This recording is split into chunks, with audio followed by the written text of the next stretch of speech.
محبت کے نعرے لگائے اور سمجھ لیا کہ بیڑا پار ہو گیا.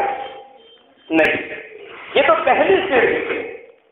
نبی علیہ الصلوۃ والسلام سے عقیدت اور تعلق، نبی علیہ الصلوۃ والسلام سے اللہ کے دربار میں جس تعلق کو ہم ثابت کر سکتے ہیں، اس تعلق کے لیے پہلی سیڑھی ہے آقا علیہ الصلوۃ والسلام سے.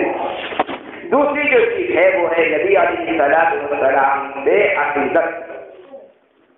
یہ عقیدت کیا چیز ہے؟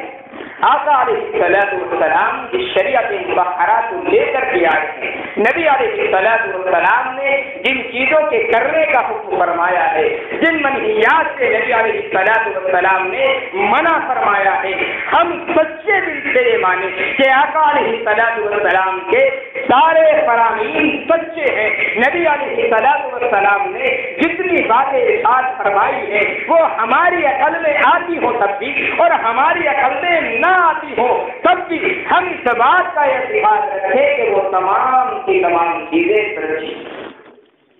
خالی محبت کام نہیں آتی. محبت تو ابو لہب نے نبی علیہ الصلوۃ والسلام سے بہت کی. نہیں کی ہے آپ کا سگا چچا ہے ابو لہب. واقعات تو ہم نے سنے ہوں گے، آقا علیہ السلام کو بتایا چلا ہے، لیکن محبت بھی نبی علیہ الصلوۃ والسلام سے بہت کرتا تھا. حضرت ابن ہشام کے اندر بات لکھی ہوئی ہے. علامہ ابن ہشام رحمۃ اللہ علیہ نے لکھا ہے کہ نبی علیہ الصلوۃ والسلام جب پیدا ہوئے، آقا علیہ الصلوۃ والسلام کی جب پیدائش ہوئی تو ابو لہب کی ایک بانی تھی، صوفیہ نام تھا اس کا. اس نے جب نبی علیہ الصلوۃ والسلام کی پیدائش کا سنا تو فوراً دوڑ کر کے ابو لہب کے پاس گئی اور اس کو جا کر کے خوشخبری سنائی کہ تمہارے بھائی عبداللہ کے یہاں بیٹا پیدا ہوا. لکھتے ہیں کہ ابو لہب بیٹھا ہوا تھا، خوشی کے اندر فوراً کھڑا ہو گیا اور کہا کہ تو سچ کہتی ہے؟ فرمایا ہاں میرے آقا، میں سچی خبر دے رہی ہوں. ابو لہب نے کہا کہ جا، میں نے تجھے اپنے بھتیجے کی خوشی میں آباد کر دیا.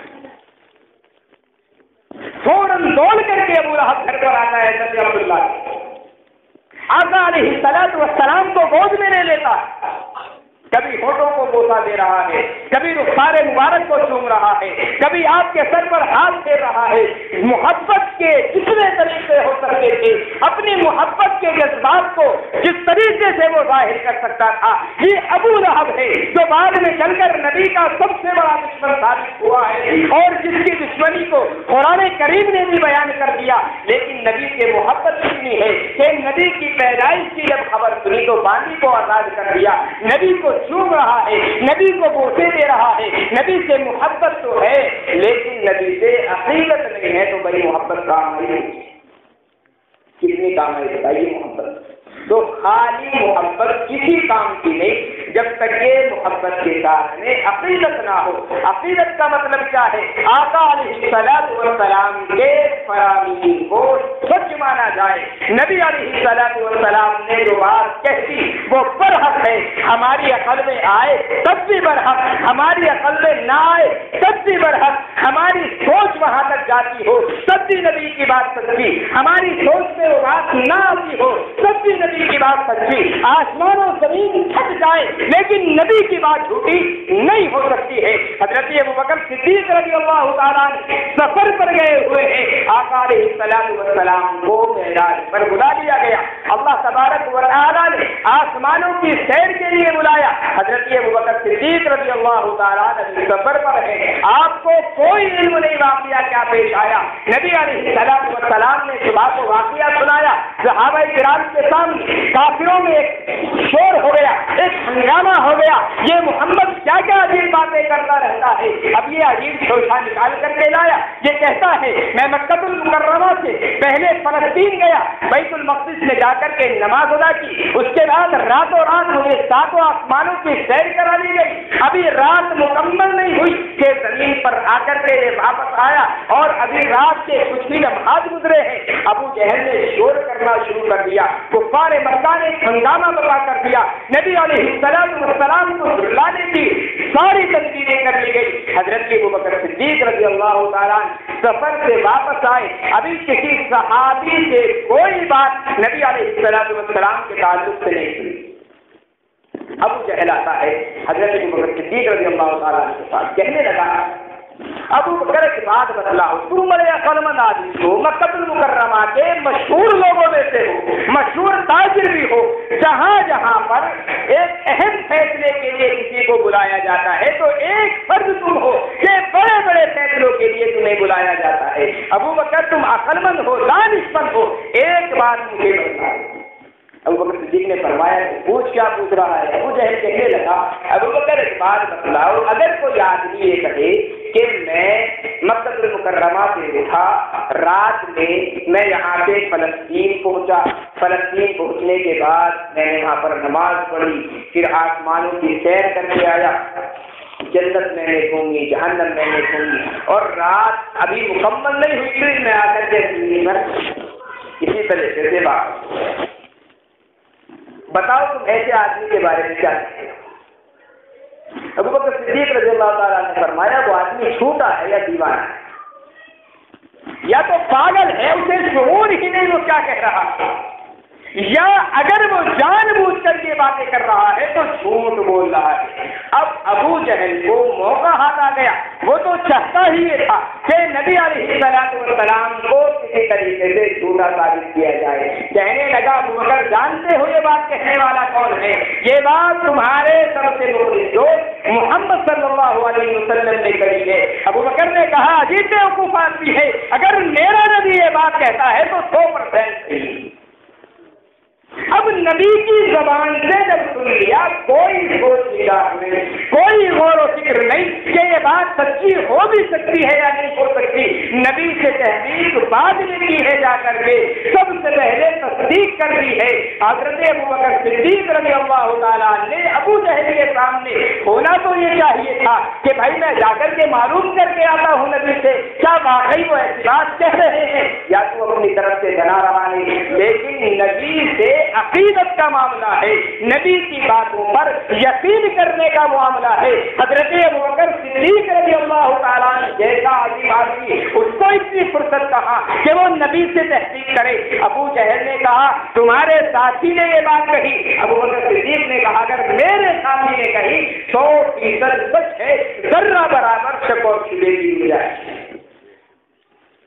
اس کے بعد نبی علیہ السلام کی خدمت میں حاضر ہوئے اور آ کر کے عرض کیا اللہ کے رسول کیا آپ نے ایسے کی بات کہی ہے؟ فرمایا ہاں میرے ساتھ میں ایسا معاملہ پیش آیا ہے۔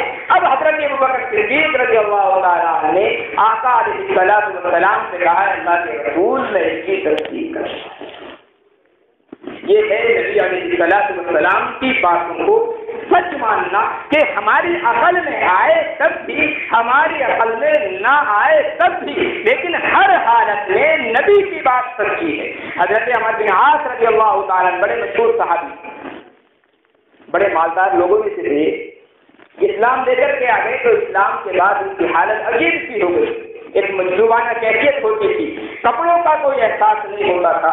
خیر یہ اسلام کے اندر داخل ہوئے، والدہ ادھر بیمار ہو گئی، والدہ مجبور کر رہی تھی حضرت عمر بن عاص رضی اللہ عنہ کو کہ وہ اسلام سے پھر جائیں، نبی علیہ السلام کے کلمے کا انکار کر دیں، ماں سے بڑی محبت کرتے تھے، بڑے پریشان ہوئے، آخر ایسا کیا معاملہ کیا جائے، ایسی کیا تدبیر اختیار کیا جائے کہ ماں کو منا لیا جائے۔ ماں نے کھانا پینا چھوڑ دیا، حضرت عمر بن عاص پریشان ہے، ایک لمبا زمانہ گزر گیا، ماں کھاتی نہیں رہی، بار بار آتے ہیں ماں کو سمجھاتے ہیں اماں کچھ کھا لو، پریشان ہو جاؤ گی، تکلیف بڑھ جائے گی، ماں انکار کر دیتی ہے، بیٹا جب تک محمد کا کلمہ نہیں چھوڑو گے میں کھاؤں گی نہیں، میں پیوں گی نہیں، اپنی موت تو مجھے گوارا ہے لیکن تو محمد کا کلمہ پڑھے یہ مجھے گوارا نہیں۔ حضرت عمر بن عاص بڑے پریشان، آخر وہ لمحات آ گئے کہ والدہ بستر پر لیٹ گئی، موت کا زمانہ قریب آ گیا، نزا کی عادت شروع ہو گئی،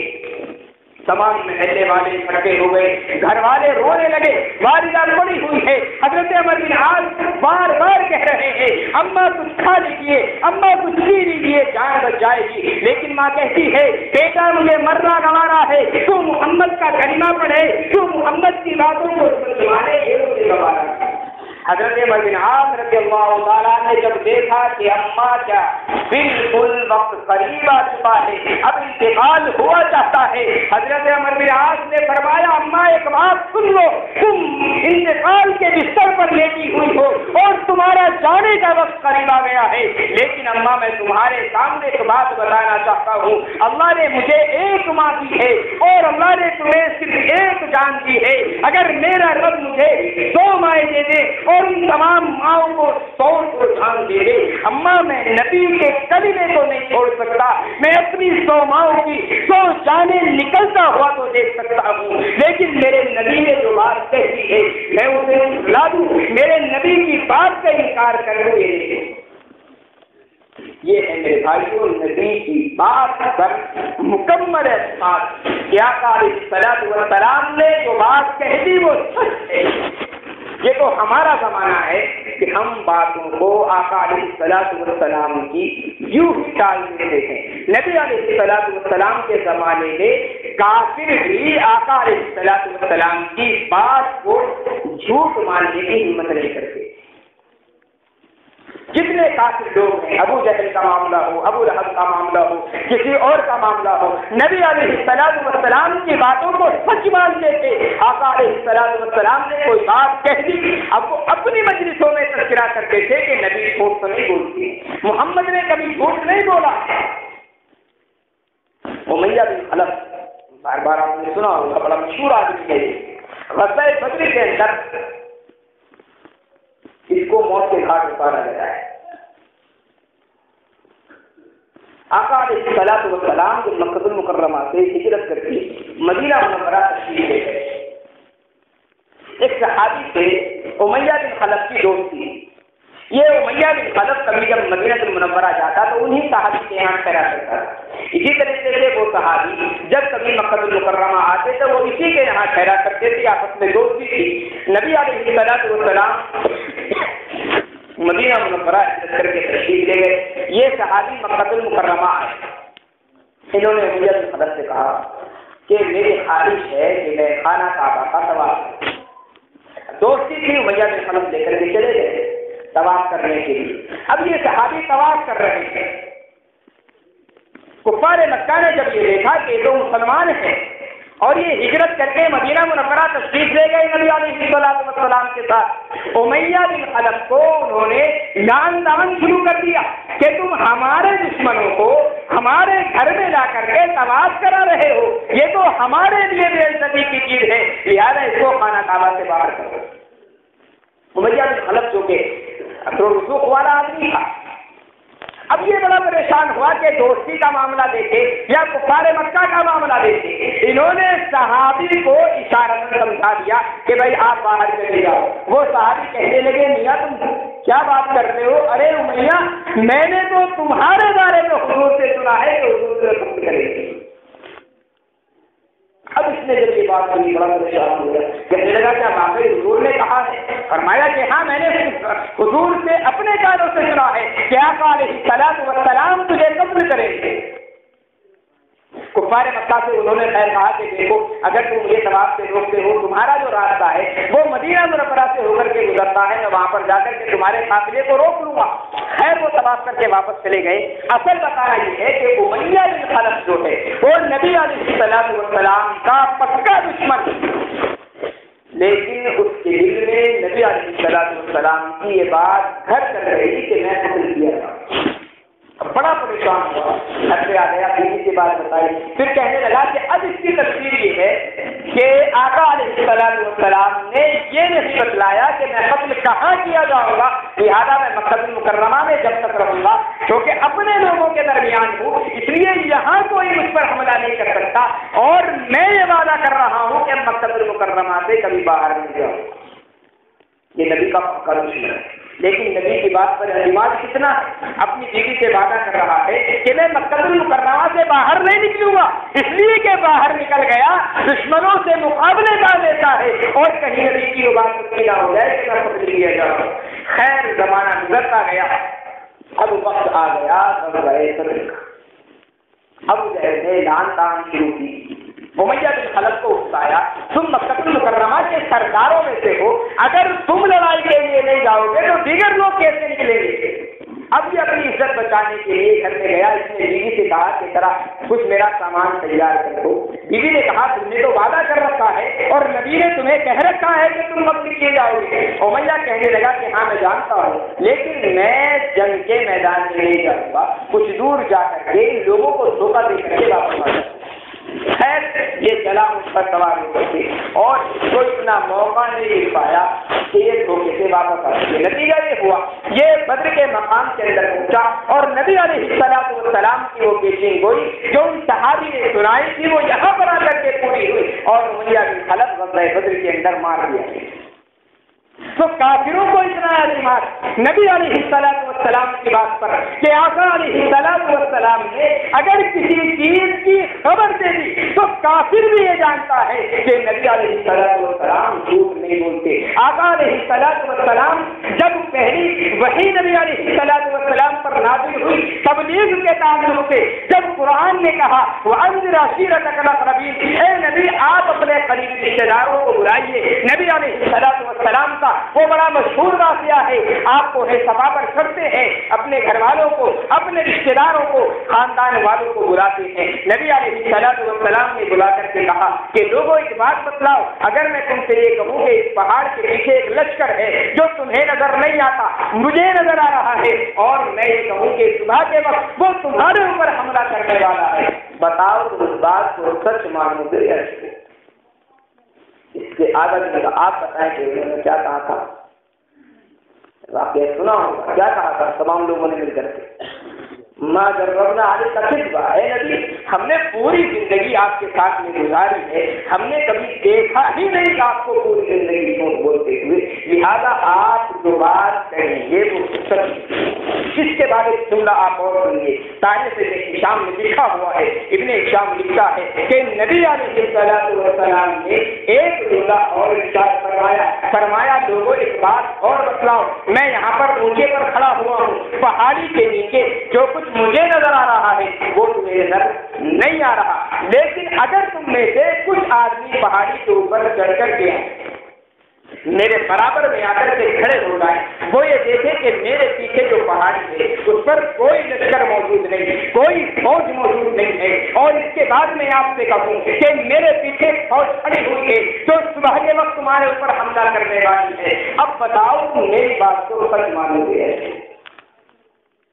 تمام لوگوں نے ایک زبان ہو کر کے کہا محمد ہم اپنی آنکھوں کو جھٹلا دیں گے، ہم اگر تمہارے پاس آئے اور ہم یہ دیکھیں کہ پیچھے کوئی لشکر موجود نہیں، پیچھے کوئی فوج موجود نہیں، لیکن اگر تم ہمیں آ کر کے یہ خبر دو کہ پیچھے فوج موجود ہے، کہتے ہیں محمد ہم نے پوری زندگی جو کے ساتھ میں گزاری کبھی جھوٹ بولتے ہوئے نہیں دیکھا، اگر ہماری آنکھوں سے فوج نظر نہ آئی ہم اپنی آنکھوں کو جھٹلا دیں گے، تمہاری زبان کو نہیں جھٹلائیں۔